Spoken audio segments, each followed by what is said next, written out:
Alright! Good morning Pilipinas and good morning world! At sa ating mga kababayang OFW at mga kababayan natin na nandyan sa Pilipinas na walang sawang sumusuporta dito sa ating munting programa, thank you so much at mabuhay po tayong lahat hanggat gusto natin.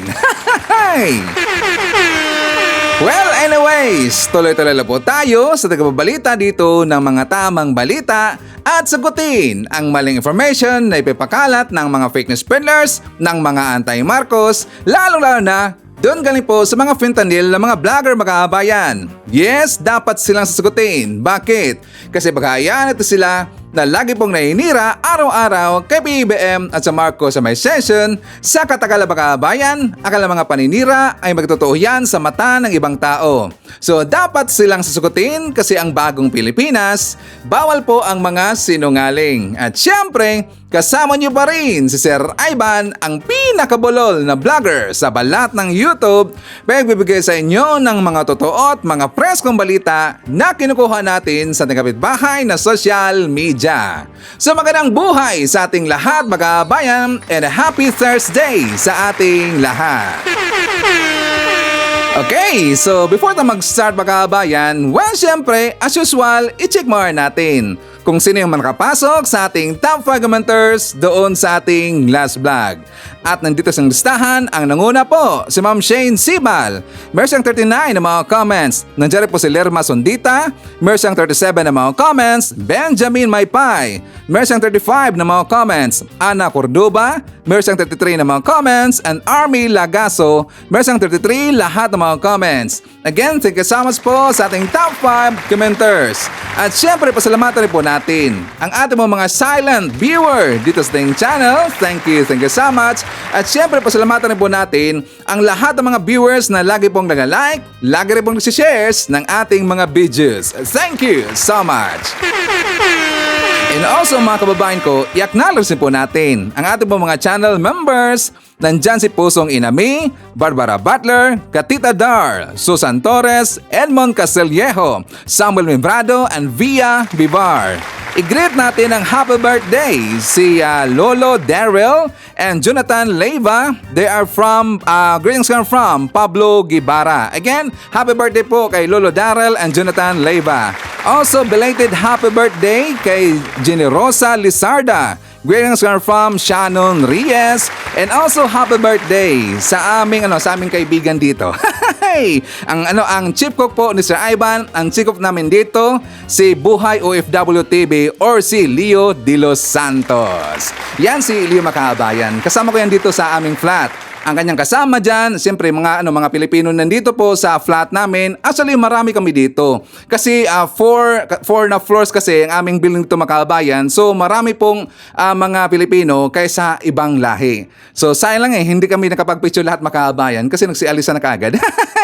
Nagparty kasi kagabi itong si Leo. So ang sarap nga ng kanyang luto eh. Yang si Leo, yan pong aming chief cook Makabayan. So kapag meron pong event dito, meron po kami mga kasiyahan ng konti.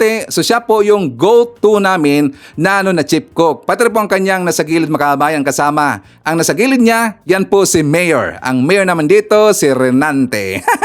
Again, happy birthday po kay Sir Leo De Los Santos. Siyempre, i-greet na po natin si Flaviana Abila. Nandiyan po si Brian Baltasar, Jillian Cason, Lily Flor G, Emmy Mapalad, Nonoy Florin Hills from Mandawi City. Nandiyan po si Shanae, Very Hot River, Euphemia, Florigo Mapak, Sarah Bertman Vlog, at saka nandiyan po si Tagalog Nak TV from Northern California. Siyempre, thank you so much nga pala sa ating mga viewers na lagi pong nangunguna sa pag-comment sa baba, yung mga early birds natin. So thank you so much. Kasi lagi lang inaabangan kagad si Sir Ivan. So anyways, kumusta ang lahat Makabayan? How are you today?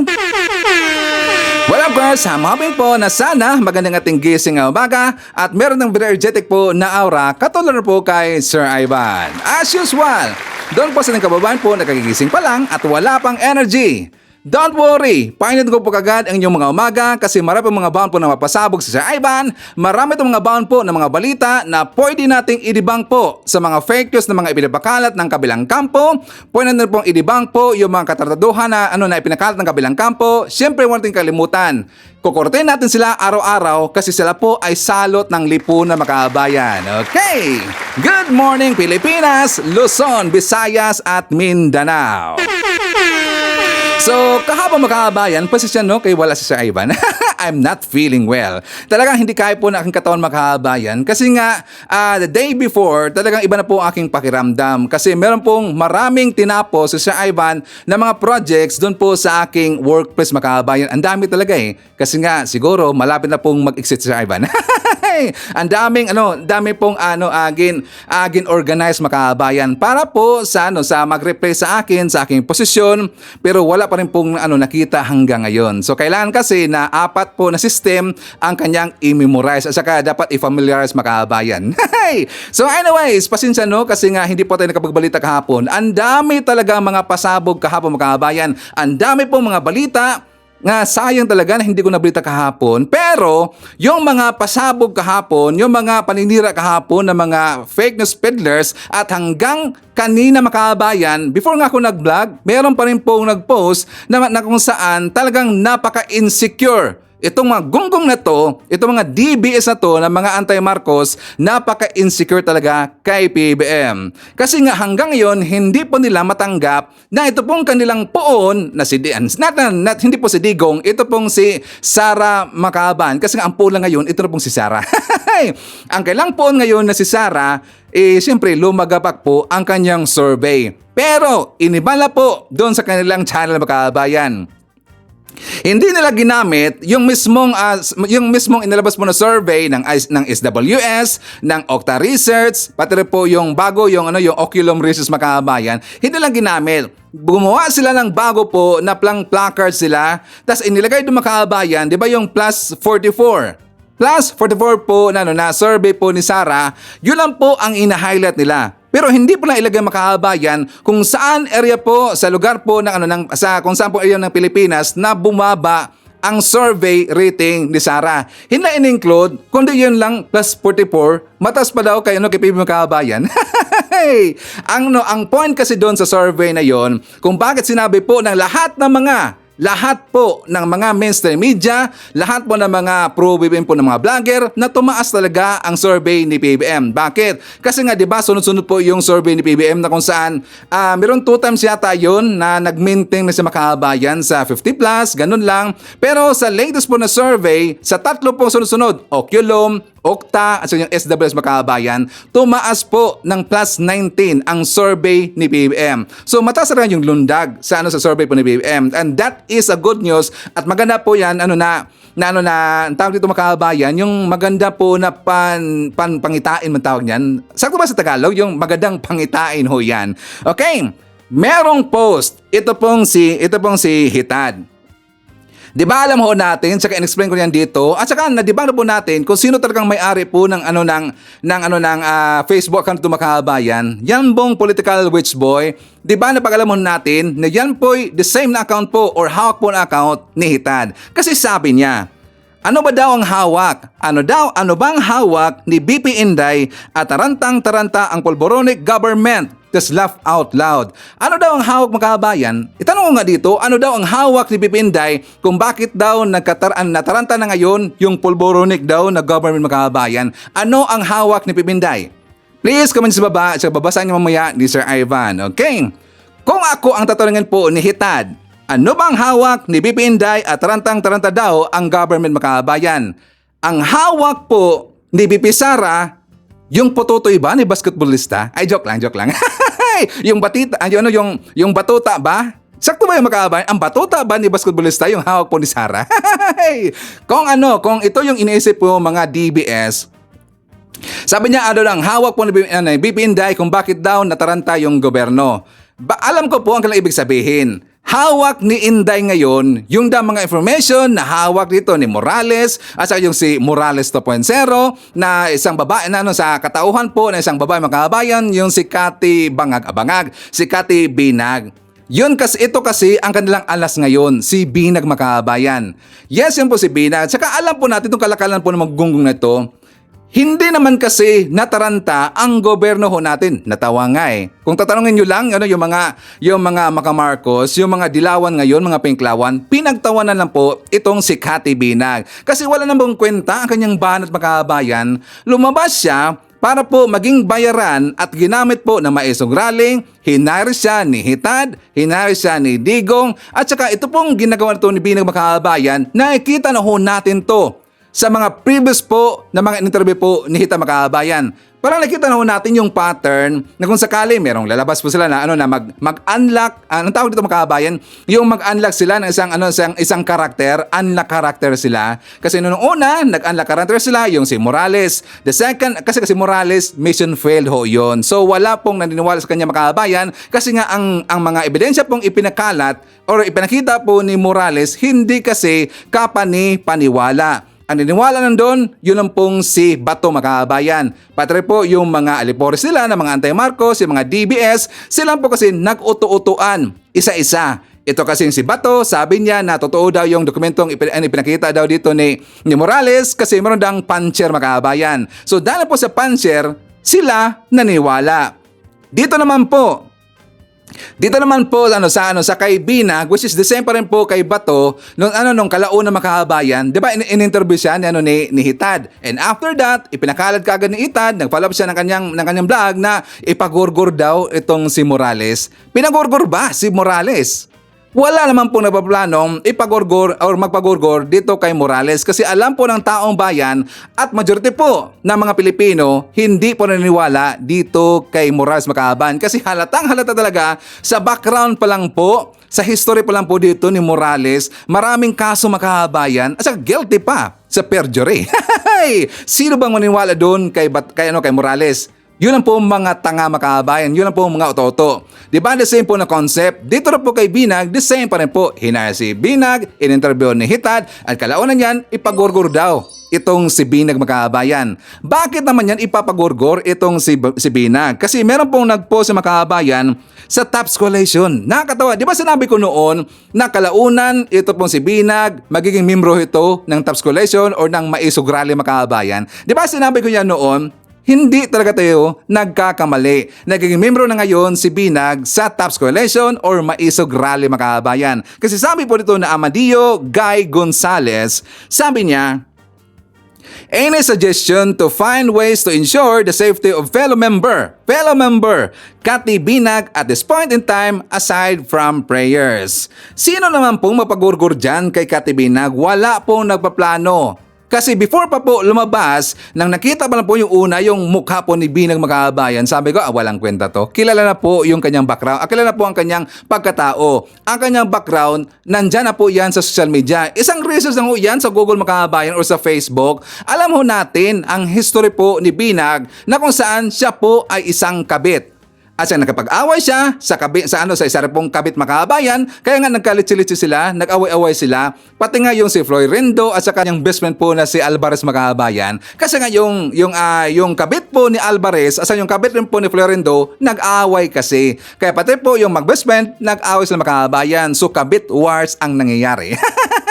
Wala pong magpagurgur dyan. Kung ano mang iniisip ninyo, mga anti-Marcos, wala pong mabugurgur dyan dito kay Cathy Binag. Kasi first and foremost, alam na ho natin ang history ni Binag. Siya po ay hindi credible makabayan at talagang kanyang mga sinasabi po tungkol dito sa banat niya kay PBM kasi dinamay niya si PBM makabayan. Pati nga, yung pamilya po ni PBM, ang kanyang mga anak, yung mga anak po ni PBM at saka ni Felisa, dinamay nga ni Cathy Binag at saka talagang napakahirap talaga paniwalaan ang sinasabi dito ni Binag. Kaya wala pong magpagorgor dito kay Binag. Okay?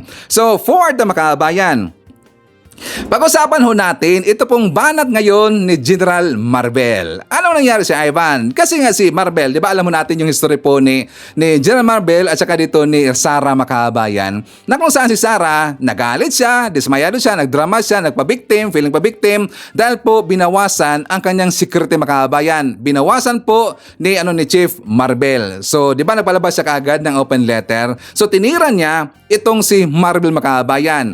Ngayon, si Chief Marbel, 2 days ago, meron siyang interview mga kababayan na kung saan, press conference o yun. Sabi niya, ipinagbabawal na ho niya sa mga kapulisan ho natin na magiging tagapayong sa mga VIP mga kababayan. Ipinagbabawal na ngayon ni Chief Marbel ang mga kapulisan ho natin na tagapayong po ng mga VIP. Sino ba ang kanyang pinatutungkulan dito mga kababayan? Sino ba ang kanyang pinaringgan dito?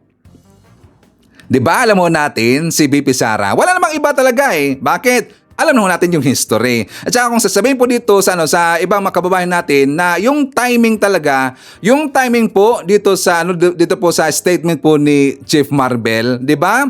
Dahil nga kailan lang yung nangyari kasi yung pagbanat po ni Sara dito kay Marbel mga kababayan. So ito po ang wristback ni Marbel. Kasi alam ho natin mga kababayan, 'di ba?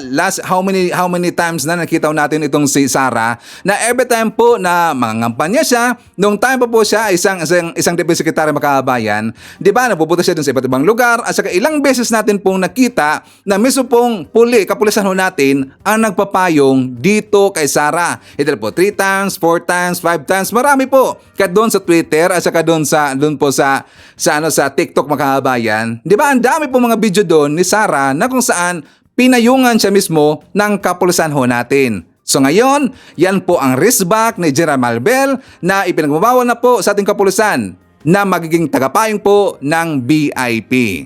Ano na, Sara? Kaya pala sila ngayon nag-iingay mga kababayan. Kaya pala todo ang mga paninira nila ngayon kay PBBM kasi nga alam ho nila lagapak na ngayon itong si Sara. At saka yung survey ngayon, yung suporta ngayon ng taong bayan dito kay Sara mga kababayan, bumaba talaga. Nag-coincide. Kaya nga gumawa sila ngayon ng ingay na kung saan meron na silang bago na plan mga kababayan. Plan C na daw. May babagit ako sa inyo mamaya na isang vlogger na kung saan napag-usapan nila yung plano mga kababayan, yung plan A, yung plan B, hanggang ngayon dumating na daw sila sa point po na plan C na po ang lang gagawin mga kababayan. Kasi yung plan A at saka yung plan B, not effective kasi. Puro kasi mission failed mga kababayan. Yung plan A nila, di ba yung si Morales, ang plan B nila, ito pong si Kati Binag mga kababayan. Kasama rin po doon sa ipinalabas nila na isang video daw na pulboro nag-video. Yun kasi ang kanilang plan B. Ang plan B, supposedly mga kababayan, yun kasi ang kanang final na plan. Yung plan B nila. Ang epekto ba? Hindi pa rin po. Natanggal ba sa pwesto si PBM? Nandyan pa rin po. Hanggang ngayon, presidente pa rin po. So hindi po epektibo ang kanilang plan B. Kahit ilang mga rally na ang nangyayari ngayon, hindi na nga natin mabilang eh. Ilan na ba lahat yung kanilang rally mga kababayan? Pati nga doon sa iba't ibang lugar, international na ho sila na nagrarally dito. O may epekto ba? Natanggal ba sa pwesto si PBM? Hanggang ngayon, nandyan pa rin po. Bakit? Kasi wala na pong naniniwala sa inyo. Ang naglulukohan lang dito, kayo lang po mga DBS, mga anti-Marcos. Kayo lang naglukohan dito. Isipin nyo lang po, no? Yung mga Pinklawan, mga Dilawan, yung mga Pinklawan at yung Dilawan, rival ho yan ng mga Marcos. Noon pa man talagang alam ho natin yung history po ng Marcos at saka yung Aquino mga kababayan, mga Dilawan, alam ho nila yan. Pero na-expect nakita ba natin yung future na kung saan sumuporta ngayon yung Pinklawan mga kababayan or saka yung mga Dilawan dito kay PBBM? Na-anticipate ba natin? 'Di ba? Ako nga hindi ko sabi ko noon eh. 'Di ba? Siyempre nandiyan yung mga Dilawan, mga Pinklawan, criticism po ito. Ito rin pong mga DBS, mga DDS, at saka siyempre nag-decide sila, naging self-proclaim. Ito pong si Sara Makabayan na naging naging opposition na daw. So sa isip ko, nagiging dalawa na yung magiging critics ito kay PBM. Pero iba po ang nangyari mga kababayan. Ang Dilawan, Pinklawan, umani po dito sa mga Marcos. Sumuporta ngayon kay PBM kasi nagustuhan nila po ang mga plano ni PBM, mga proyekto, mga ginagawa, yung mga future plans po ni PBM at saka yung hakbang na nangyari na po ngayon sa pagdepensa ni PBM sa ating teritoryo dyan sa WPS, sa pagban po ng Pogo, dito po sa pagtuligsa kay Digong dahil po sa war on drugs mga kababayan at marami pang iba. Tsaka nalaman po dito yung mga pondo ng ating gobyerno sa mga ahensya natin sa pamumuno pa po ni Digong at saka ni Sara mga kababayan. Nalaman ho yan, lumantad ho yan dahil po dahil po sa Marcos Administration. So nakagusto talaga at nagustuhan po ng Pinklawan sa kanyang Dilawan ang ginagawa ni BBM. Kaya sila po ay sumuporta, mga kabayan. Di ba? Kaya nga nagulat itong si Bato de la Rosa eh. Di ba, nakakatawa talaga eh. So meron muna ako ipapakita sa inyo, mga kabayan. Kasi before ko ipakita sa inyo, mamaya may alam po, yung ibig ko sabihin isang video ng vlogger po na kilalang kilala ho natin. Siya kasi dito po nagbisto na meron palang plan C plus plan D, mga kabayan. Meron bang plan C at saka plan D? Mamaya ipapakita ho natin po ang kanyang vlog at saka supalpalin natin, mga kabayan. But before that, meron kasi isang vlogger na kung saan nung una sinabi niya, mga kabayan, na bakit daw nakafocus ngayon ang Marcos admin or si PBM sa mga atleta natin, mga kabayan. Yung mga Olympians, di ba umuwi na po sila si Carlos Yulo, mga kabayan, pati rin yung mga kasama niya ng mga atleta. Nagkaroon nga the other day, di ba, pumunta sila sa Malacanang kasi inimbitahan sila ni PBM. Nagkaroon po ng courtesy call, mga kabayan, or talagang pinapahalagahan dito ni PBM ang mga atleta ho natin. At kahapon, nangyari rin po yung motorcade nila at saka nagkaroon po ng float, mga kabayan, na talagang natas ako doon, mga kabayan. Nung dumaan na po yung float nila ni Carlos Yulo, doon po sa malapit po sa bahay, sa bahay po nila, mga kabayan. Di ba ang papa ni Yulo nandyan po sa labas, at saka talagang meron ng placards eh, ang laki nga ng placards eh. Tapos sabi po doon sa placards na nandito ang papa mo, Yulo. Talaga natas ako dun eh. Bakit si Yulo, mga kabayan, hindi naman siya galit po sa kanyang pamilya. Hindi po siya galit po sa kanyang papa, sa kanyang mama. Pero sana po na ma-resolve na nila itong issue na to, yung family problem, mga kabayan. Na para sa akin, napakaliit na po na issue niya, mga kabayan. Totoo lang. Natas ako doon kasi nga si Yulo naghansalot po sa kanyang papa at sinabihan rin po niyang I love you, mga kabayan. Tapos ganun nga si Yulo eh. Talagang natas ako doon. Totoo lang. As in, parang gusto kong umiyak, mga kabayan. Totoo lang. Pero sana lang po, maayos na po ang problema ni Yulo at saka sa kanyang pamilya, mga kabayan. Okay, so nakita ko natin na after ng floating, but sa previous days, mga kabayan, doon po kasi sa Malacanang, di ba binigyan sila ito ng incentives na milyones ngayon eh. 20 million pesos kay Yulo at saka doon po sa kasama niya mga Olympians, mga kabayan, tag 1 million at saka doon po sa coach nila 500,000, mga kabayan. Ngayon may nagsabi kasi before po nangyari doon sa Malacanang, mga kabayan, kilala ho natin, di ba, si Pips TV. Ito kasi si Pips TV, mga kabayan, mukhang naging gongong to eh. Alam niyo po na talagang isa yan sa idol ni Sir Ivan, si Pips TV. Before pa po naging vlogger si Sir Ivan, viewer na po ako kay Pips TV, mga kabayan. So ang sabi po ni Pips TV, sabi niya, PBM, no cash reward for gold medalist. PRD is really different to love the athletes of the country. Sabi niya, nung congratulate po ni PBM at saka ni Felisa, mga kabayan, yung si Yulo, si Nesty Pitasio yata siya, mga kabayan. At saka yun po sila si Ira, at saka marami pang iba. Di ba, congratulate sila ni PBM at ni Felisa. At saka marami pang iba, mga kabayan. Doon po sa pag-congratulate po ni PBM, abay, ano bang napasok dito sa utak ni Pips TV? Sabi niya, PBM, no cash reward for gold medalist. Wala daw cash reward, mga kabayan, sa mga gold medalist. Tapos in-include niya, hinayaan ko lang sana, mga kabayan. Hinayaan ko lang sana. Well, actually, thank you nga pala sa nag-forward sa atin ito. Yes, meron pong nag-forward sa atin to. Sabi niya, Sir Evan, tingnan niyo po to. Kilala ba yung vlogger na to? Yes, kilalang ko po yan, si Pips TV. So sabi niya, dinagdagan kasi. Sabi niya, PRRD is really different to love the athletes of the country. Iba daw si PRRD, mga kabayan. So doon muna tayo sa stansya niya. Ang kanyang tanong, bakit daw walang cash reward? Hindi man niya alam. Doon po sa Malacanang, mga kabayan, sabi dito sa balita, Palace where he awarded a total of 50 million cash. 50 million cash ho lahat ang inaward po doon or ibinigay po ni PBM sa mga Olympians natin. 50 million cash, a presidential medal of merit, and presidential citations.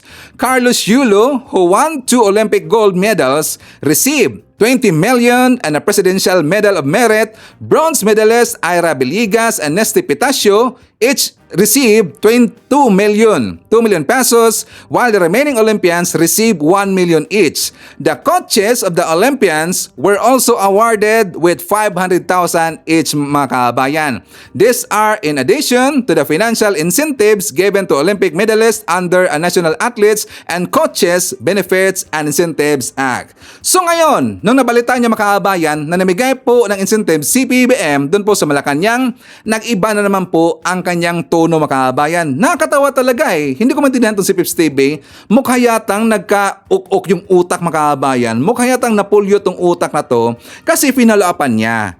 Ito, before po nag-vlog si Sir Ivan, sabi niya, ito ang patunay na kapag may pakinabang ka, maganda ang trato nila sa'yo. Pero para doon sa golf athlete na walang uniforme, wala kayo dyan. Congrats Kaloy Luisaga daw.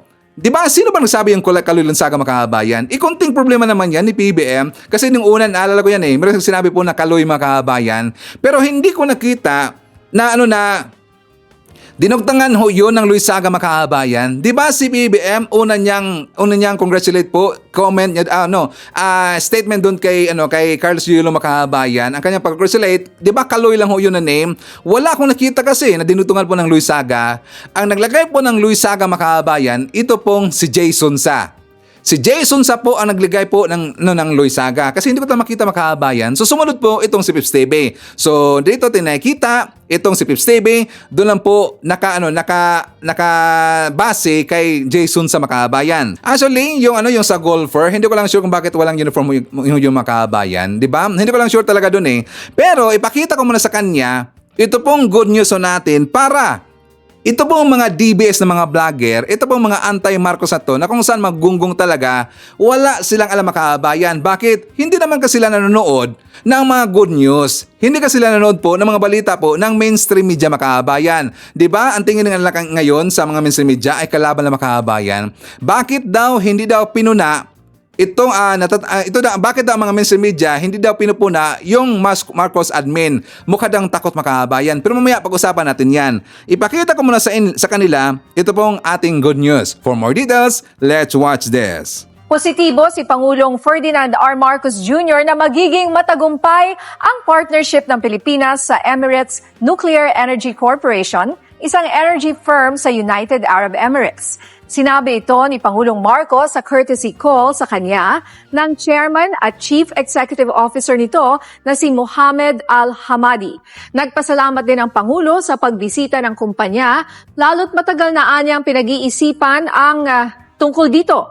Matatanda ang Hunyo ng taong ito nang nagpunta sa UAE si First Lady Liza Marcos kasama ang Philippine delegation sa UAE para makipagpulong sa Emirates Nuclear Energy Corporation.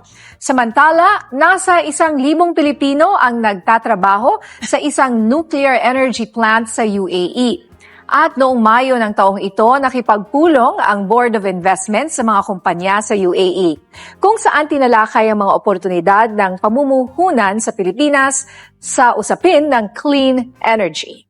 Upang matugunan ang mga problema sa sektor ng edukasyon, partikular na ang learning gap, inaprubahan ni Pangulong Ferdinand R. Marcos Jr. ang pagbuo ng Cabinet Cluster for Education. Yan ang ulat ni Kenneth Pasyente.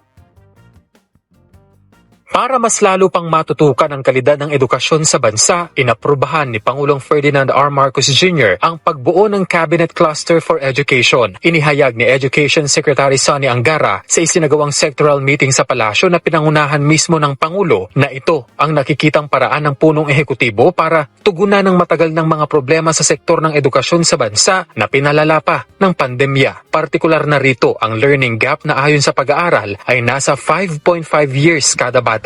He'd like us to fast track some of the actions dahil nakikita niya yung urgency and it's a very deep-seated problem. Kumbaga, medyo matagal-tagal na kailangan tugunan. So, yun. So, sabi niya, talagang kailangan itong cluster. Pero wag tayo, parang sinabi niya na wag tayo tumigil dyan. Just because the cluster is just a coordinating mechanism, di ba? We need to follow through with yung pangangailangan sa bawat sector. Ang naturang cluster magsisilbing daan para maging centralized o iisa ang mga hakbangin ng iba't ibang ahensya ng pamahalaan ukol sa pagtugon sa mga hamong pang-edukasyon. Paliwanag ng 2nd Congressional Commission on Education o EDCOM-2, nagkakaroon kasi ng kanya-kanyang trabaho ang mga education agency na kalaunay hindi naman nagtutugma, kaya nagkakaroon ng problema sa pagpapatupad ng mga ito. Malinaw that DepEd, of course, has to do its work in terms of resolving the learning crisis, but it's not something that it could achieve on its own. Kailangan tulungan talaga yung agencies. Malaki yung ginagampanan ng CHED and TESDA, and it's really the National Education and Workforce Development Plan that is long-term that will anchor them all to make sure that there is one coherent direction. Kabilang sa magiging miyembro ng nasabing cluster ang DepEd, CHED, TESDA, maging DOLE at DBM. Target ng cluster na makabuo ng 10-year Integrated National Education and Workforce Development Plan. To make sure that the agency targets and budgets are aligned to support this plan every year. Kasi pag hindi natin ginawa ito, 10 years yung laban natin eh. Because yung mga batang pumapasok ng kinder ngayon, kailan pa sila mag-grade 3, 4 years from now? Kailan sila mag-high school? Kailan sila magka-college? Kailangan tuloy-tuloy yung reforms because if it is interrupted, bagsak na naman tayo. Iginiit naman ni Angara na malaking bagay ang cluster upang mapagtuunan ng pansin ang problema sa edukasyon, kabilang na ang kakulangan sa guro na walang kaukulang specialization sa subject na kanilang itinuturo. Gayon din ang kakulangan sa guidance counselor sa mga eskwelahan. Usually, napag-uusapan yan pero hiwa-hiwalay eh. So ngayon, at least yung mga issue na tagpi-tagpi sa mga ahensya, mapag-uusapan itong cluster. Tinututukan din ngayon ng DepEd ang exodus ng language teachers. Na-report sa akin na maraming nag-iimbita sa ating mga teachers for study tours. Ang problema sa tour, hindi na sila bumabalik. So, hindi lang sa US, kundi sa ibang bansa. So, medyo babantayan namin yan. At pag-aaralan din namin siguro yung ano yung factors for them leaving.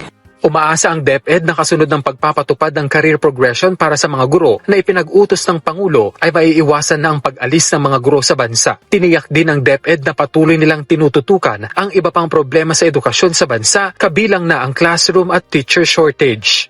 Tiniyak ni Pangulong Ferdinand R. Marcos Jr. na palalakasin pa ng kanyang administrasyon ang pagbibigay ng suporta para sa mga Pilipinong atleta. Sa kanyang pagsalubong sa mga Pilipinong atleta na lumaban sa Paris 2024 Olympics, pinuri at pinasalamatan ng Pangulo ang magaling na performance ng ating mga kababayan.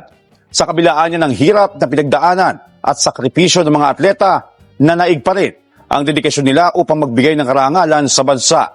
At nagbigay ng cash incentives ang Pangulo sa mga atleta. Gayon din sa kanilang mga coaching staff. Samantala, higit sa material na bagay, nais ni President Marcos na tanungin ang mga atleta kung ano pa ang magagawa ng gobyerno upang makatulong sa sports industry. So I ask all of you to tell us, what is it that you need? Saan kayo, nung sa pag-training ng mga atleta natin, saan kayo nahirapan? Ano hindi ninyo magawa na maitutulog namin? You tell us. Okay, so Pips TV, call out Pips TV. I am very sure na kayo po ay napahiya doon po sa sinabi po ni Steve Pitasio Makabayan. Alam ko yan, doon kasi kayo napahiya. Anong sinabi ni Steve, Sir Ivan? Nung nandun po sila sa interview Makabayan, the press conference yung after po doon sa Malacanang, tinanong kasi isa-isa po yung mga Olympics. At meron dong nasabi, ito si Steve Pitasio, na talagang gumanon po yung tenga, yung kilay ng mga DBS Makabayan. Pati nga ako, sabi ko, yuboy! Ang sakit nun. Ang sinabi kasi ni Steve Makabayan, sabi niya, na mostly kasi alam naman natin sa administrasyon ngayon, pagdating sa susunod na administrasyon, natitigil o nagbabago ang suporta. Ngayon po kasi hindi eh. Ipinagpatuloy nila. Nakita namin na binigyan talaga nila ng halaga. Binigyan talaga nila ng parangal yung mga atleta.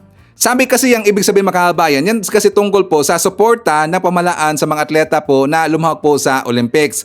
Sabi dito ni Neste, dagdag pa niya, ako, sa 17 years ko sa pagiging national athlete, nakita ko talaga yon na mas sinuportahan po nila kami ngayon. Marcos Admin Makabayan. May suporta na po before, dinagdagan pa ngayon Makabayan. So sana sa susunod, mas dagdagan pa po na mas ma-recognize po kami mga athletes, hindi lang sa Olympics po, kahit sa mababang estado ng competition. So ang ibig sabihin po ni Makabayan, yung mga ipinakita daw noon sa previous administration po na pagsuporta dito sa mga atleta ho natin, hindi po kapariha dito sa Marcos administration mga kababayan. Kasi sa Marcos admin, nakita po ni Nesty na ibang-iba talaga magmahal po si PBM. Ibang-iba talaga sumuporta si PBM. Full support po ang Marcos admin po sa mga atleta mga kababayan. So yun po ang kanyang ibig sabihin, mas grabe pa magsuporta o maganda pa magsuporta ang Marcos admin kaysa previous admin kay Digong mga kababayan. Diba? Ano na, Pips TV. Alam ko nabasa kasi lang ito mga kababayan, kaya tiniran na yung si PBM tungkol po doon sa mga atleta ho natin. Dagdagan natin, mandibang tayo mga kababayan. Babalikan ho natin itong sinabi po ni Pips TV. Sabi niya, PRRD daw is really different to love the athletes of the country. Ibaw daw magmahal si PRD mga kababayan sa mga atleta ho natin dyan sa bansa. Iba ba? Naalala ba natin yung sa panahon po ni Hidilyn Diaz mga kababayan? Yung kay Hidilyn Diaz, 'di ba iba po ang ginawa, iba kasi ang ginawa po ng ng Marcos ng Duterte administration mga kababayan dito kay Hidilyn Diaz, na instant po na i-congratulate, parangalan, saka talagang tutulungan mga kababayan. Iba kasi ang sinukli ni Digong dito kay Hidilyn Diaz mga kababayan. Naalala ba natin 'yan? Ipaalala ho natin kay Pips TV. Sabi yun dito sa balita sa Diplomat, Olympic champion Hidilyn Diaz deserves an apology from the Philippine government. The Philippines' first ever gold medalist had an earlier claim to fame, being accused of conspiring against the Duterte administration. So sabi sa balita mga kababayan, Filipino weightlifter Hidilyn Diaz made history after winning the Philippines' first ever gold medal on July 26 at the Tokyo 2020 Olympics. Dito tayo sa baba mga kababayan. Sabi dito, she also cited how she was wrongfully accused by President Rodrigo Duterte's spokesperson of belonging to a network of personalities and groups involved in a destabilization plot against the government.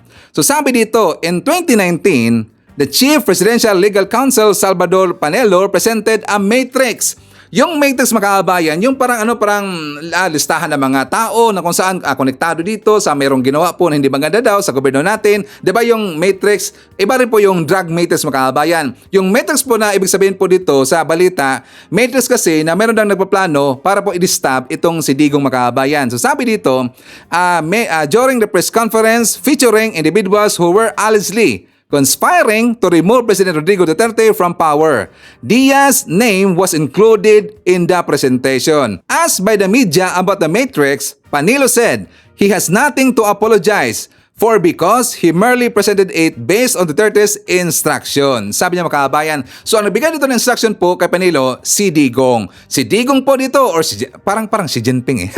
si Digong dito mga kababayan, ang naggumawa po ng matrix na kabilang daw sa mga individual na gusto magpatalsik sa kanya or magpadista mga kababayan kay Digong, included daw, nasama daw ang pangalan dito na Hidilyn Diaz. Yan po'y kabaliktaran po sa nangyari sa mga atleta ho natin sa panahon po ni PBM. Di ba mga kababayan? Napakalayo talaga ng gobyerno ni Digong at saka kay PBM. Sa panahon po ng mga atleta, nung nanalo po si Hidilyn Diaz, ano ang sinukli po ni Digong? Diba, inakasahan niya si Hidilyn Diaz na kabilang daw sa listahan na gusto magpa-disturb sa kanyang makabayan. Na instant po no na meron karoon dito ng pasasalamat, i-congratulate niya, courtesy call, imbitahan po sa Malacanang. Iba ang nangyari, inakasahan niya si Hidilyn Diaz. Ano na, Pips TV? Marunong ka bang mag-research? Don't ask. Kasi alam po ng mga Marcos ang nangyayari sa panahon po ni Digong.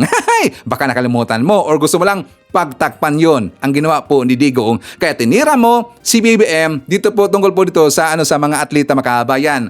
'Di ba talagang good job talaga ang ginawa ni BBM dito po sa mga atleta ho natin.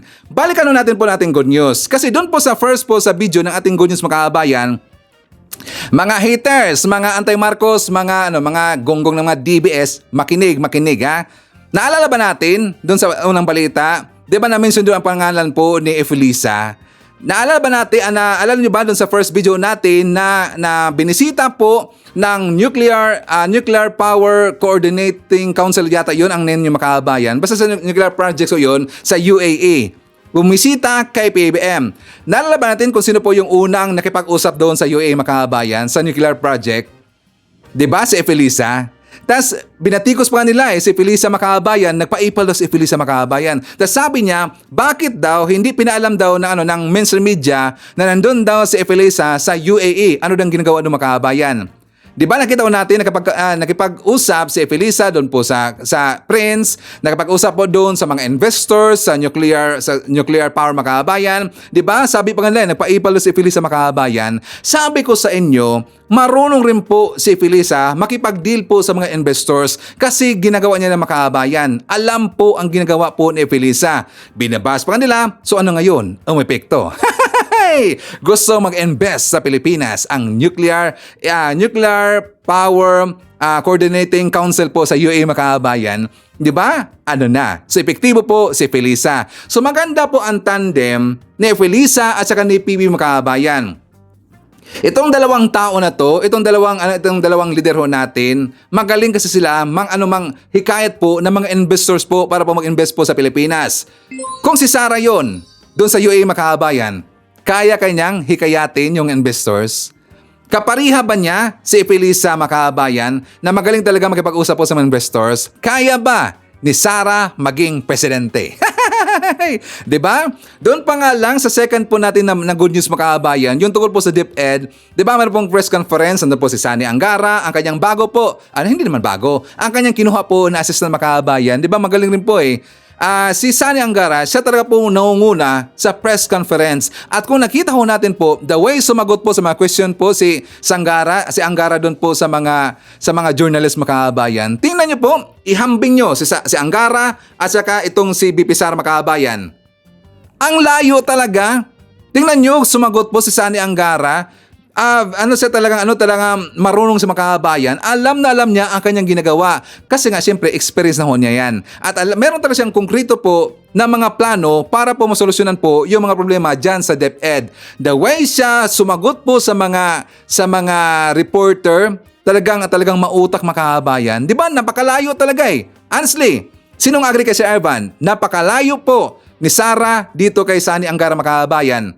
In terms po sa mga press conference, in terms po sa mga ambush interview, pati po sa kanyang planning, konkretong plano po para sa DepEd Makabayan. Sino naniniwala o sinong agree kay Sir Ivan? Napakalayo ni BP Sara dito kay Sani Angara. Please comment sa baba, basahin niyo mamaya ni Sir Ivan. Okay? Ano na? DBS. Okay, so nakatawa naman kasi Makabayan. Alam niyo po, natawa ko doon sa comment po na doon po sa top coalition. Kasi nagtanong sila Makabayan, bakit daw laging ibinabalik ng mga pro-admin ng mga vlogger na mga Makamarcos, pati po ng mga Dilawan, itong issue daw ng 135 million pesos na confidential funds Makabayan ni Sara? Wala ba daw iba? Bakit yan na daw ang issue? Ang dami nga Ang 135 million pesos na confidential funds na ginasta lang po, hindi din alam kung anong ginawa po ni Sara doon in just 11 days Makabayan, hindi natin alam kung ano ang pinagastuhan niya doon. Sabi niya, meron akong narinig Makabayan, sabi na nila na ibinamigay daw sa kanyang mga tauhan, mga pag-gef or ano bang ginawa niya doon sa pera na yon. Pero hindi po talaga konkreto, hindi po organized ang kanyang pagkasabi Makabayan kasi pag ganun-ganun siya mag-explain hindi natin siya maintindihan. So, ibig sabihin, talagang naguguluhan siya kung paano niya ilusot po itong issue po ng 135 million pesos confidential funds kung saan nawala lang po in just 11 days Makabayan. Hindi po alam ni Sara paano niya sasagutin yan. Tapos nagtanong sila, wala ba lang ibang issue Makabayan? Marami po. Custodians pa nga lang Ang funds pa lang sa flood control sa panahon po doon na siya pa ay mayor Makabayan. Diba, hinanapan ho siya, gin-red flag ho siya ng COA Makabayan at marami pang iba. Lalong-lalo na doon po sa pasabog po na isang ni DBM Secretary Pangandaman Makabayan na ang budget pala all in all po ng DepEd is 715 billion pesos na pala yun. 715 billion pesos. Ang laki na pala. Tas nakulangan doon si Sara Makabayan. Talagang makapal mukha Ganyan ba na klase na presidente ang gusto natin sa next po na election Makabayan or sino mang papalit po kay PBM? Kung ako lang masunod, gusto ko sana magkaroon po dito ng term extension po itong si PBM Makabayan. Kung ako lang masunod. Kasi nakikita natin dito, maganda po. Sa pamamahala kasi ni PBM, nakikita na ho natin yung future na malayo talaga ang patutunguhan po ng ating ekonomiya. Nakita na nga natin yan di ba? Napansin ba natin yan na dito po sa report po ng ating gobyerno, sa report po ng NEDA, sa DA, at saka pati po sa report po ng Department of, yung sa pera makahabayan, nakalimutan, Bureau of Investment makahabayan. Nakita pa nga, di ba? Doon pa nga lang sa report nila, mataas na po yung mga investment na pumasok po sa Pilipinas. Trilyones if I'm not mistaken. At 4 ba? 13 ba yata yun? Lahat nakalimutan ko lang. Basta kalimutan yung number makahabayan. Basta trilyones na po ang pumasok po na naging nagmaterialize na po na pumasok po sa Pilipinas itong mga investment from the investors. At yan po ay noted, documented, binalita ho yan ng ating media. Hindi na ho yan pwedeng ibahin po ng mga kabilang kampo. Kasi plano lang sisiraan makahabayan. Wala kayong magagawa. Pero kay Sara, ang daming issues. Dito pa lang po sa mga ambush interview, bumabalintong lagi. So tama lang po ang survey ni Sara, siya po ay lagapak. Pero hindi nila yan po matanggap makahabayan. Ayaw lang tanggapin. Kasi ayon po nila sa kabilang kampo, sa mga oto-oto po ng mga DBS, number 1, top pick pa rin daw hanggang ngayon ito Sara po na maging presidente makahabayan. Nakakatawa naman. Okay, so anyways, before tayo magpatuloy makahabayan, i-shout out natin. Nandyan po si Ma'am Army Lagaso, Ma'am Liwayway Di Tanso, nandyan po si Romeo Colon from New York City. Hi to Angelita Holsinger. Nandyan po si Antonio Payos. Hi to B. Joy, Elaine Navarro, Gloria Marquez, Lucana Nerpio. I-shoutout natin si Ma'am Ronelyn Lamsen from New Zealand. Hi daw kay Elmer and Ronnie Castellano from Wellington. Hi to Masking Digma. Nandiyan po si Nay Frame, Leilani Ramos from Singapore, Nelo Ramirez, William Steven Verdugo. Nandiyan po si Tony Pet Pauline, Los Bill Di Nakima.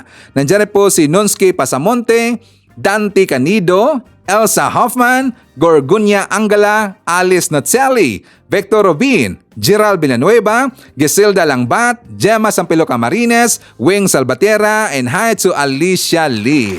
Okay, so ipakita ko muna sa inyo makabayan. Ito po yung vlog ni Kakamping na kung saan nalaban natin, di ba si Bato de la Rosa makabayan, nagreklamo siya, nagtaka siya kung bakit daw sumuporta ngayon yung mga dilawan, yung mga pinklawan, yung makayelo dito sa mga Marcos kay PBBM. Di ba nagtaka sa makabayan? Tsaka ang gusto daw dito palabasin na para daw ma-suppress itong mga Duterte at para na po hindi na iboboto sa darating po na eleksyon makabayan. So plano nilang tatanggalin po sa listahan itong si Duterte. Yan pong ibig sabihin po ni Bato de la Rosa. Sanagot siya ng Kakamping makabayan. So for more details, let's watch this. Sabi po ni Senator Bato, akala ko ba kalaban ng Yellow ang Marcos? O bakit sila ngayon nagsama-sama na? Para gibain si Duterte? Very clear ang motibo. Sisirain at sisirain ng Duterte para wala na silang kalaban pagdating ng 2028 elections. Yun ang lalabas na klaro na hindi na tayo magpa-cute-cute dito. Ano pa ba ang iba pang dahilan?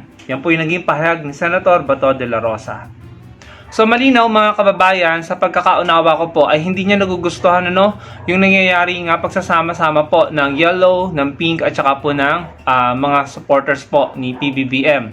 At tila ito po yung kinakatakutan nila pagdating ng 2028. Binanggit naman po ito lang po yung reaksyon natin dyan mga kababayan. Alam nyo, ako po sa tingin ko, ito po opinion ko kahit po naging magkalaban si Ninoy at si FEM noon sa politics, and kahit nung time naman ni Pinoy, hindi ko naman po nakakitaan na nagiging critic po si PBBM or ang mga Marcos ng time ni Pinoy. At ngayon, nakita natin na Pangulo na ang Pangulong Marcos Jr., hindi rin naman natin nakarininggan si Chris at saka yung mga Aquino kinriticize po si PBBM. Ganon din po sa Attorney Lenny.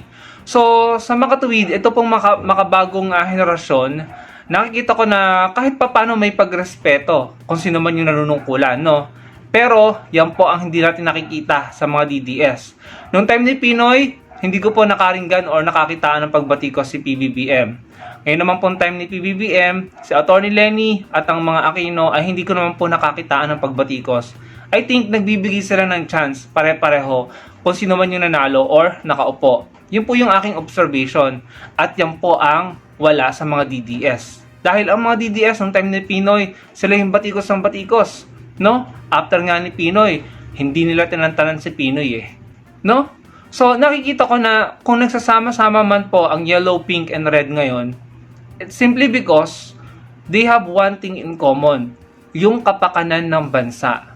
And natural lang kung maghihiwa-hiwalay po ulit sila pagdating ng eleksyon. Dahil election natural po yan. Pero yun nga po yung nakita ko, na pare-parehong may respeto at pare-pareho pong inuuna ang bansa, kapakanan ng bansa, makabansa. Kaya kahit sila magkakaiba sa politika, may iba't ibang political party, no? Pagkatapos ng eleksyon, pwedeng magsama-sama at pwedeng magtulungan kasi iisa po yung hangarin natin. Iisang hangarin ng yellow or pink or red, no? Iisa ang bansa, ang mga Pilipino. Hindi pang sarili, hindi mga kaalyado. Kaya nakikita natin na may pagsasama-sama, may pagkakaisa, at yun ang tamang gawin. Pagkatapos ng eleksyon, magsama-sama na. Pagdating ng eleksyon, kung gusto hiwa-hiwalay ulit, di hiwa-hiwalay.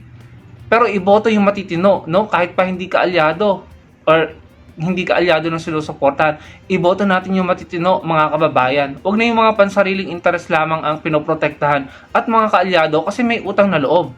At lalo-lalo na, wag na yung mga sumusuporta sa China na kumakamkam ng ating teritoryo, soberanya at exclusive economic zone sa West Philippine Sea.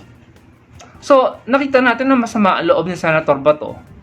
Well, wala tayong magagawa dyan.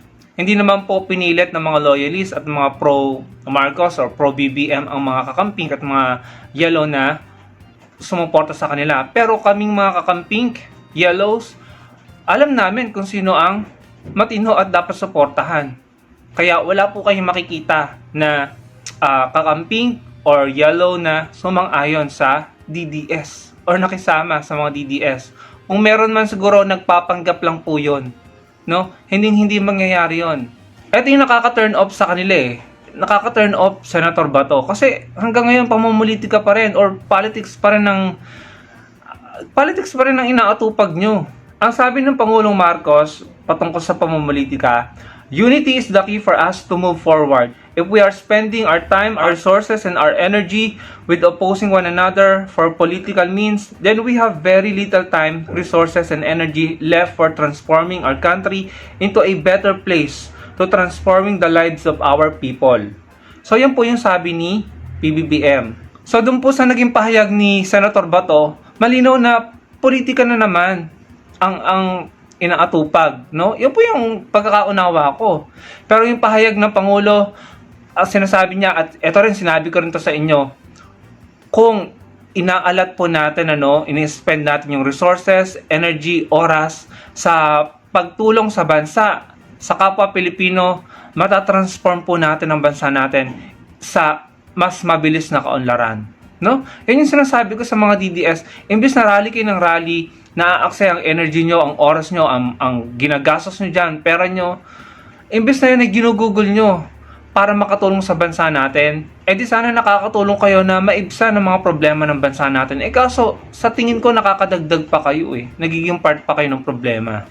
Kayong mga DDS, sasama talaga ang loob nyo kung makikita nyo mga kakamping, yellow, and red ay magsasama-sama. Kasi iba yung intention nyo iba yung goal nyo. Kami, pare-pareho ang goal namin, no? Na maglingkod sa bansa natin at paunlarin ang bansa natin. Kapakanan ng mga Pilipino. Sino ba namang matutuwa, no? Kahit kami mga kakamping, hindi kami sasanib sa mga DDS dahil hindi kami masaya, hindi kami matutuwa na pinagtatanggol nyo ang China laban sa Pilipinas. Pinagtatanggol nyo ang mga interest ng China, ang kanilang walang kakwenta-kwenta, irrational na dahilan kung bakit nila kinakamkam ang West Philippine Sea. Mas pinagtatanggol nyo yon laban sa sarili nyong bansa. Sinong matutuwang sumanib sa inyo? Kaya nakakatuwang makita na kahit yung mga pink, yellow, and loyalists and pro-BBM, lahat tayo pare-parehong pro-government at pare-parehong pro-Philippines. Masasaktan ng mga DDS kasi taliwas kami sa gusto nyo at kami ang majority. Agree ako doon sa sinabi po ni Kakampi Makabayan. Ito kasi mga DBS, mga Marcos, pabigat kasi ito sa Pilipinas. Totoo lang, Sila pa ngayon yung salot ng lipunan mga kabayan. Nagiging partner sila sa problema po ng Pilipinas. Ang daming nga problema ng Pilipinas, dumagdag pa itong maggunggong nito. Na dapat nga, na instead po na sila po itutulong mga kabayan, tama po ang sinabi po ni Kakamping kung bakit sila sumuporta po sa Marcos administration kay PBM. Kasi gusto po ng mga Kakamping sa mga dilawan na mabilis po ang pag-unlad ng Pilipinas. Kasi kapag walang unity mga kabayan, hindi mo susuportahan po yung gobyerno natin, talagang mabagal po, magka-problema. Dumagdag pa itong mga DBS naging part of the problem naman ngayon sa Pilipinas, sa ekonomiya natin, kasi nga ang kanilang mga paninira, mga kababayan ko, umabot kasi sa international. Doon po sa ibang lugar mga kababayan, umaabot kasi doon. So doon po sa mga investors na mga nakita po, nauto rin po sa kanilang mga sinasabi, syempre magdadalawang isip yan na papasok ba tayo sa Pilipinas? Yung kung marinig ha ng mga investors, itong mga pag-iingay po ng mga DBS mga kababayan, ng mga isugrali, syempre magdadalawang isip po itong mga investors na papasok ba tayo sa Pilipinas? Ang dami nagingay, dami pong hindi magandang sinabi po itong grupo na to, marami daw nangyari na hindi maganda sa Pilipinas. So ganun kasi ang mangyari. So dumagdag sila sa problema na instead sila po ay manghikay dito ng investors.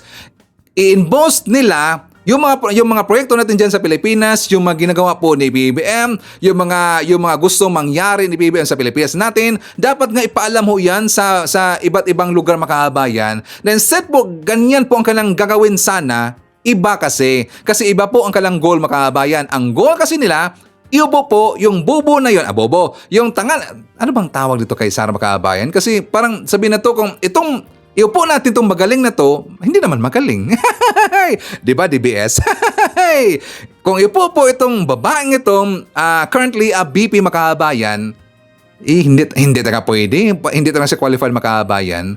Dito nga sa pag-iingay pa ni Sara Makabayan, Nung tahimik pa, itong si Sara, di ba okay pa, medyo ng konti ang kanyang survey mga kababayan, ang kanyang trust rating, ang kanyang approval rating, medyo okay pa ng konti.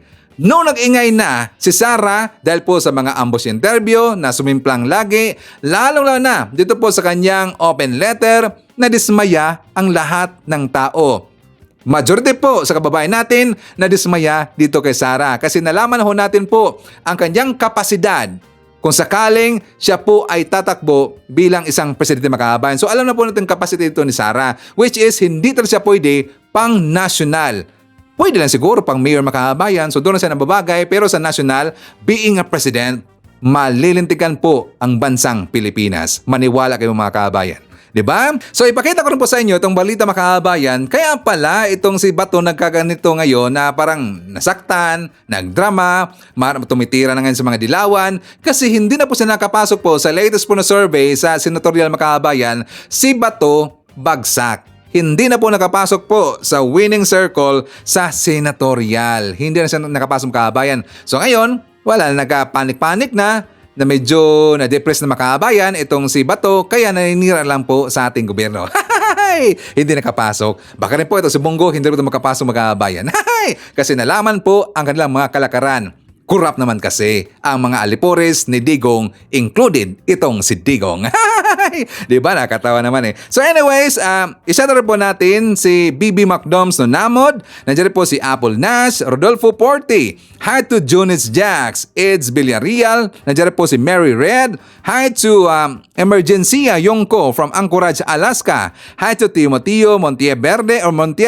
Hi to Just Tubtob from Calamba, Laguna. Rosita Palada from Milan, Italy. Nandiyan po si Evelyn Garcia. Hi to Jemson, Jimbo Jeriel, and Regina Madawi, Cebu. Greetings from Rodolfo Ranarabor sa Cavite. Hi to G. Manguera from Plaridel, Bulacan. Ashen from Cyprus, and hi to Alfredo Mabalot. Ipakita ko sa inyo makabayan, ito mong vlog po ni Mike Abi. For more details, let's watch this. Matatag ang administrasyon ni Pangulong Marcos dahil suportado ng majority ng mga Pilipino dito at sa abroad, kung hindi kanyang ginagawa ang lahat kung papaano pagandahin ang ating bansa sa seguridad, ekonomiya at pagkain at ang paninindigan sa West Philippine Sea. Katulad ngayon po, noong nakaraang araw, may nangyari na naman. Merong People's Liberation Army aircraft na umikot-ikot dyan po sa may West Philippine Sea. So yan ay isa na naman sa mga pinoprotesta ng ating pamahalaan sa China dahil yan po isa na naman paglabag sa exclusive economic zone ng Pilipinas ang West Philippine Sea. Yan sa may Baho, Masinloc, Zambales yan eh. Dahil dyan, ito rin ang nakikita ko na ginagawang suporta ng lehitimong oposisyon na Liberal Party. Yung mga lehitimong oposisyon na political parting liberal at yung iba pa, alam nila na naninindigan si Pangulong Marcos para sa mga Pilipino. Ginagawa ng ating Pangulo kung paano resolbahin ang problema. Pero hindi naman lahat yan pwedeng pagsabay-sabayin. Laging may kulang. Gano'n naman talaga sa paglilingkod sa tao. Hindi mo 100% makukuha ang suporta ng tao. Pero mahalaga, nakapokus sa trabaho ang ating Pangulo at yan ang ginagawa rin, nakikita ng mga oposisyon. Kasi yung Liberal Party po, yan ang lehitimong oposisyon. Kahit sa nakarang eleksyon, nakarecord yan sa COMELEC. Hindi naman mga Duterte. Hindi naman si Inday Sara, Vice President. Kaya kung si Inday Sara ay magiging oposisyon, ay sa kanya lang paniniwala yon. Pero yung opisyal na talagang oposisyong may dideklara, hindi sila yon. Di ba? Kasi yung iba, paliwanag lang natin ito, kasi yung iba, pag sinabing oposisyon, wala daw gagawin kundi paninira. At hindi kung ano, kaya daw oposisyon sila, hindi po gano'n ang oposisyon. Ang oposisyong lehitimo sa ilalim ng demokrasya, constructive ang dating, yung kapupulutan ng aral, hindi puro negatibo, hindi pagpapabagsak sa gobyerno. Ganun po. Ang mga nagpapabagsak sa gobyerno, hindi yan oposisyon, destabilization na galawan yan. Makapili, makasariling galaw yan. Ang lehitimong oposisyon, nagbibigay ng idea para mas lumawak ang mga policy at programa ng gobyerno. Pag nakita ng opposition, maganda itong programang ito ng gobyerno, tutulungan nila. Pag sabi nila, may kaunting problema ito at kailangan ayusin, magbibigay sila ng idea. Yan ang lehitimong oposisyon. Tumutulong kasi ang oposisyon dapat tumutulong at alam nila, dapat obligasyon nilang tumulong din sa bayan. Hindi yung puro paninira. Tandaan nyo, ang puro paninira ng below the belt, yan ay personal na galaw. Hindi yan para sa Pilipino. Hindi yan para sa pangkalahatan. Interest nilang pabagsakin para agawin nila ang ating bansa. Yun yung galaw ng iba.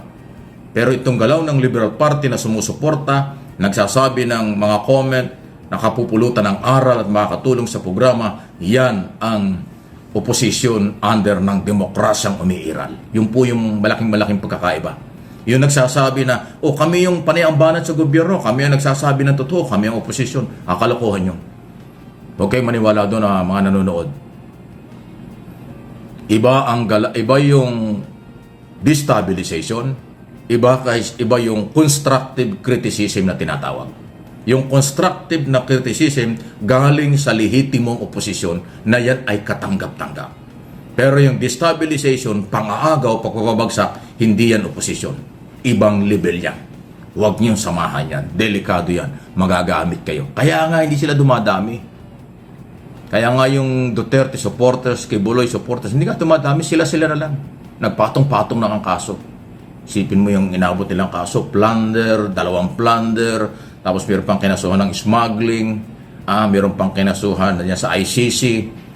At ngayon dito sa investigation tungkol sa Pogo, mukhang sasabit pa sila. Kasi si Harry Roque ipit na. Na lahat wala daw siyang alam pero ngayon lumalabas legal counsel ng Pogo. Baka bandang huli, mayroon ding Pogo yan. Kasi yung pati yung bahay na kanya dinidinay, nahuli kanya rin pala. At siya gigil ng pagpapabagsak. Ngayon sinasakyan pa niya yung Kati. Yung paninira ng Kati, anong pangalan niya Kati? Kati Binag. Na ginagamit lang, nagpagamit naman sa maling pamaraan. Sinong maniniwala dyan sa kanya? 10 years, 15 years ago na yata kanya sinasabi. Kahit sa korte, hindi ko paniniwala niya. Kahit sa politika, hindi rin. Kaya nga saka nakakitang mag-i-expose ka ng di umano illegal na gawain, tapos biglang ang panawagan mo, halika tayo sa EDSA, mag-people power tayo, ano yun? Kahit anak mo, hindi sasama sa'yo, yung pa kayang mga matitinong Pilipino. Wala. Lahat yan sablay. Okay? Kaya tayo pong mga Pilipino, may malasakit sa Pilipinas, may malasakit sa ating Pangulo, may malasakit at sumusunod sa ating mga batas, manindigan. Tuloy natin ang paninindigan para sa ating bayan, sa ating mga anak at sa ating mga apo, magiging apo at lahing kayo maging Pilipino. Ipamana natin ay ang katatagan ng bansa. Huwag nating ipamana ang kasamaan, makasarili, trahidor na galawan. Kasi interest lang nila yan. Okay? Yung interest na makakabuti sa pangkalahatan. Interest na magbibigay ng development sa mga Pilipino at sa bansa, yun ang ating ipamana at gawin natin ngayon mga panahong ito. Okay? Para humalinaw. Tulungan natin si Pangulong Marcos. Maganda yung takbo ng ekonomiya kahit na tayo ay biktima ng mga kalamidad. Yung seguridad ng ating bansa, internal, okay naman. Yung iba pang security, may problema lang tayo sa West Philippine Sea. Pero hindi naman ho pinababayaan, pinaninindigan pa rin. Yung mga investor at mga turista patuloy na pong dumadami.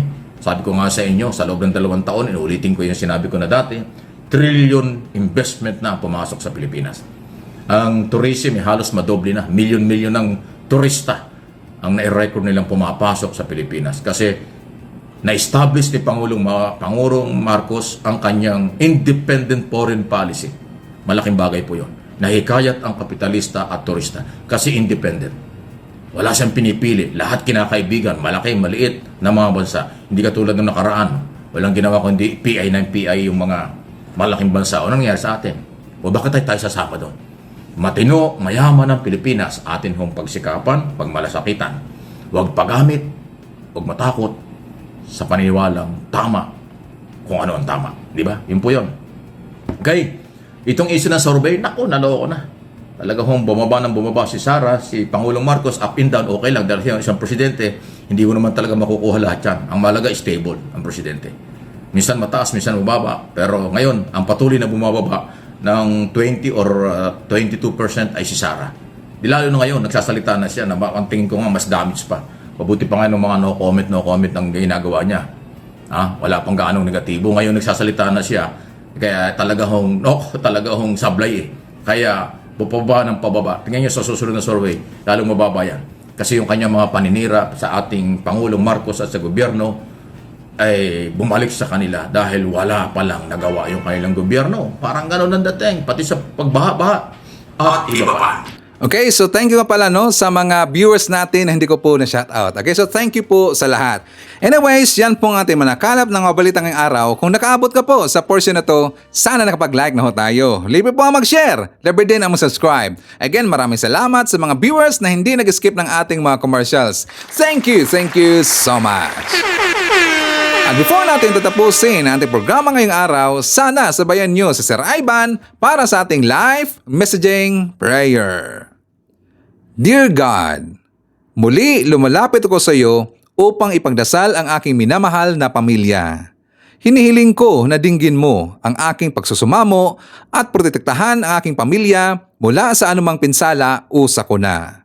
Naway bigyan mo po sila ng karunungan at pag-unawa upang makagawa ng mga tamang desisyon at pagpili sa lahat ng bagay.